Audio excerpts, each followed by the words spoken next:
Hello mga kachuris! Welcome back sa aking mini cooking vlog. Meron na pala ako ditong dinaing na na bangus.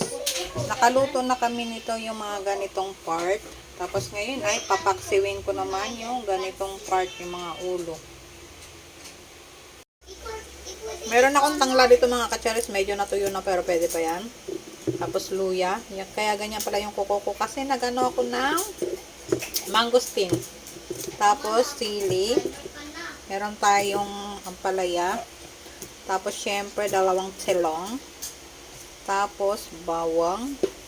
And then yung sibuyas. Start na tayo mag-cooking. Lagay ko na yung first yung mga ulo. Magtitira pa rin ako pang baon. Siguro mga 4 lang.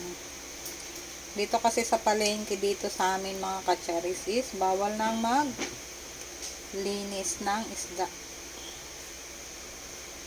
Pinagbabawal na magkaliskis. Buti at may nakita akong mabibilhan na ganyan. Yan. Nag-iwan lang ako ng 3 pang baon sa Friday. Para iniwan ko lang yung 3. Ayan na mga kacharis, lagay ko yung sabaw niya, yung pinagmarinatan. Hindi na pala ako nagano ng bawang kasi daming bawang. Binalik ko yung bawang doon.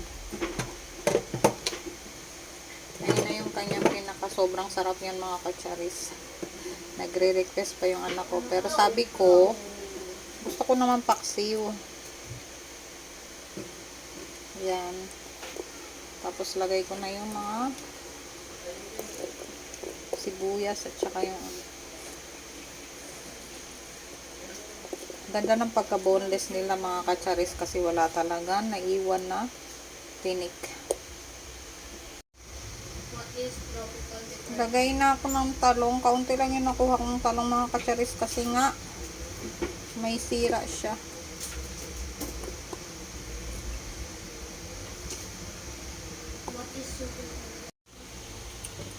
Lagay na ako mga kacharis ng ampalaya. Mamaya na pala ako mag-a-add ng mga pampalasa kasi malasa na yung suka nito.